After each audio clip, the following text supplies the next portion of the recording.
It's your man Kurt, Triad Hip Hop Podcast. Thank y'all for joining me yet another week. You know, we'll be back doing those live shows very soon. Like I said, we just took a few weeks off, you know, to get some stuff in order, you know, spend some time with the family and, you know, take care of some personal issues. So, but yeah, it's time for another lyrical breakdown. So here we go.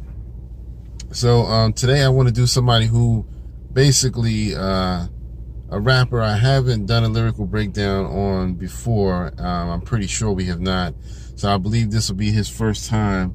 And that is my man, Sheek Louch from the LOX, who is like, you know, one of the hardest dudes on the mic. You know what I mean? Hardest dudes on the mic. So this was a song that they just recently released, and I'm loving it.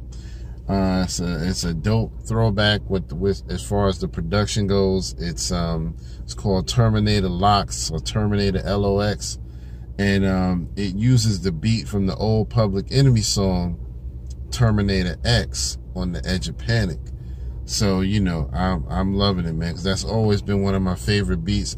I think I've mentioned that on the show a couple times, but the beat just goes hard, you know what I mean? Just one of those beats that get you amped.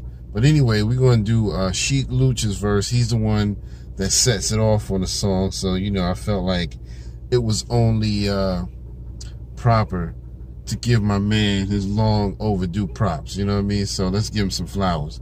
So without further ado, I'm going to let y'all hear it. Then we're going to come back and I'm going to go through it bar for bar. All right? Let's do it.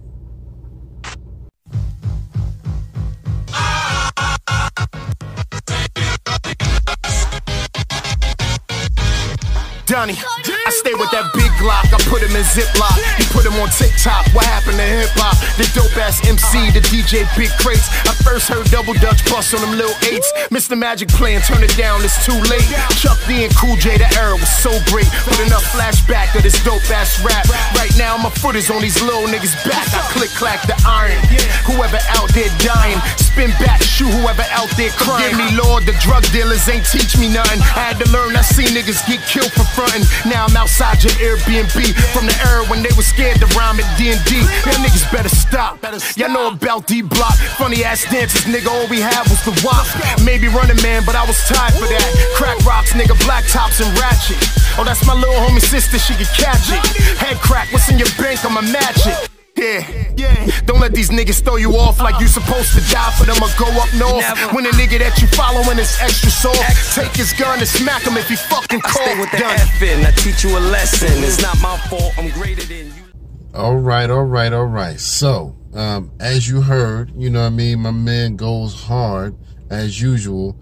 I mean, you know this, you one of the hardest when some of the hardest rappers out there call you the hardest. You know what I mean? People like 50 Cent, even before he was going back and forth with them in that little spat they had back in the day, even he said they was the hardest. You know what I mean?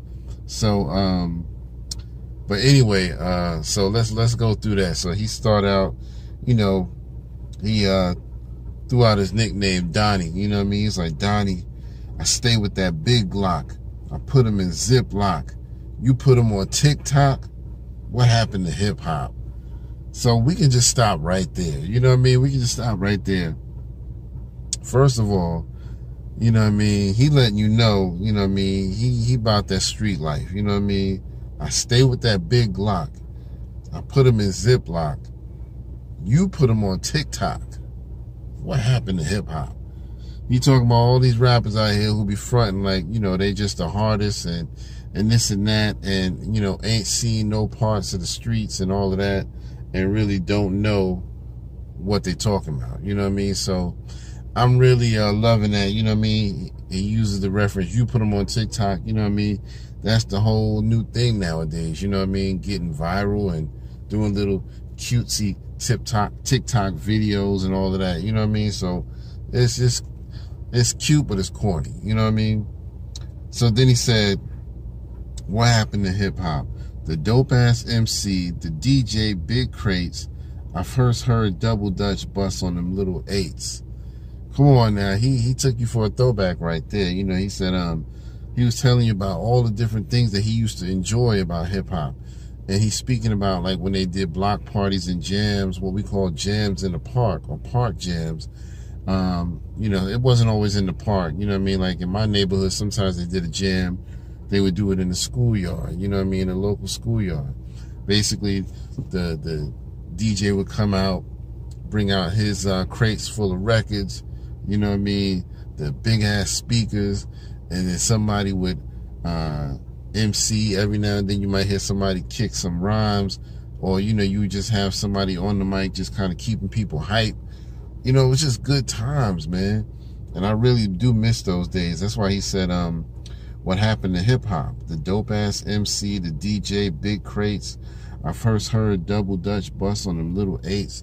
You know what I mean? Double Dutch Bus is a older 80s song. You know what I mean? You got to go back to the 80s for that. You know what I mean? The Double Dutch Bus. You know, you got to hear that raspy voice. That's one of my favorite joints too, man. So, that's one of those, you know, I recommend anybody go back and check it out. It's not like hip hop, but it was just a classic song, you know, they used to bang on the radios, you know what I mean? So anyway, he said, Mr. Magic playing, turn it down, it's too late. Mr. Magic, boy, that's one of those classics. Mr. Magic was a famous DJ out of New York, and he used to host a late night hip hop show on the weekends. And so that's why he said, Mr. Magic playing, turn it down, it's too late. Because that's when your parents, you know, you in there trying to hear it on your little boom box or whatever, and your parents like, turn that shit off. It's too late to be listening to that. You know what I mean? But you couldn't really hear it no other time, because hip hop back in those days, it didn't really get played on the radio during the daytime. You know, now you have hip hop 24/7. But back then, everybody was like, nah, that's too rough, that's noise, you know, play that shit late at night, you know what I mean? So they would do that. They had the late night hip hop shows, but if you was too young, your parents was like, nah, turn that shit off, you know what I mean? So anyway, but he said, yeah, Mr. Magic playing, turn it down, it's too late. Chuck D and Cool J, that era was so great, you know what I mean? And let me make something clear. When he says that, Chuck D and Cool J, that era was so great, I don't think he's really, you know, you got to understand, he's not really trying to say that like they were good back then and now they're played out. They're old news. We don't need to listen to them no more. It's not that. He's talking about the insurgence of their era. You know, the boom of their era exploding, how they came onto the scene. You know what I mean? Chuck D came out around, somewhere around, I mean, Public Enemy came out, I want to say around, it was either 86 or 87. Cool J came out around maybe, I want to say maybe 83, 84, something like that. 83, I want to say. So, you know, he's saying that era that was coming out in the mid to late 80s was just one of the greatest, you know what I mean? So, you know, and then he said, but enough flashback of this dope ass rap. Right now, my foot is on these little niggas' backs. You know what I mean? So he just letting you know that, you know what I mean, no disrespect to the younger rappers, but don't think that people are only listening to you. You know what I mean? People still love these classics, these 90s rappers who've been rapping for 20 plus years. You know what I mean? Most of these guys like the LOX, you know, they especially are still going hard in the paint. You know what I mean? They still giving you them bangers and still staying loyal to the streets and still staying loyal to their sound and still staying loyal to each other. I don't think there's a group out there that has withstood the test of time like the LOX as far as their unity and family dynamic. Even Wu-Tang has had trouble. And Wu-Tang's one of the tightest groups you can get in the hip-hop game. But even they have, you know, going back and forth about, oh, I'm not working with him, but now, you know, now we cool again. Oh, now I'm not working. You know, they've had their little spats, you know what I mean, with each other. So, but you never hear about that with the LOX, man. You know what I mean? So that's dope to me. So anyway, let me go back to where I left off. All right, so he said, let's see here. Right now, my foot is on these little niggas' backs. And then he said, click, clack the iron, whoever out there dying. Spin back, shoot whoever out there crying. Come on now. You know what I mean? He going hard with that bar right there. He said, click, clack the iron, you know what I mean? Cock back the iron. Whoever out there dying, meaning, you know, anybody who get in my way, lyrically, he about to die. And then he said, spin back, shoot whoever out there crying. Meaning, you know, we don't have no time for no crybaby punk shit, you know what I mean? No bitch nigga shit. Man the fuck up, you know what I mean? But if you can't man up, that's it. You getting rolled over, you know what I mean? That's it. So, you know, it ain't no time for that whining and crying or whatever. Then he said, forgive me, Lord, the drug dealers ain't teach me nothing. Had to learn. I seen niggas get killed for fronting. You know what I mean? So he like, yo, you know, I seen all of that shit, the drug dealers and all of that, but it's not like they pulled me to the side and personally taught me anything. I learned that shit on my own. I learned how to handle the streets. I learned how to sell a little bit here and there to make some money, you know, just to get myself by. But he said, I seen niggas get killed for fronting. You know what I mean? So I think that's when he's saying that's one of those hard lessons. You see somebody out here fronting and faking the funk and all of that shit. Don't be like that. You know what I mean? Because that gets you in more trouble. If you're going to be one way, if you're going to be a street dude, be a street dude. And if you're not, if you're going to be somebody who's not anywhere in the streets, then don't. You know what I mean? But whatever it is, whatever side you choose, be real to that shit. You know what I mean? Because, you know, you see niggas out here getting killed for fronting.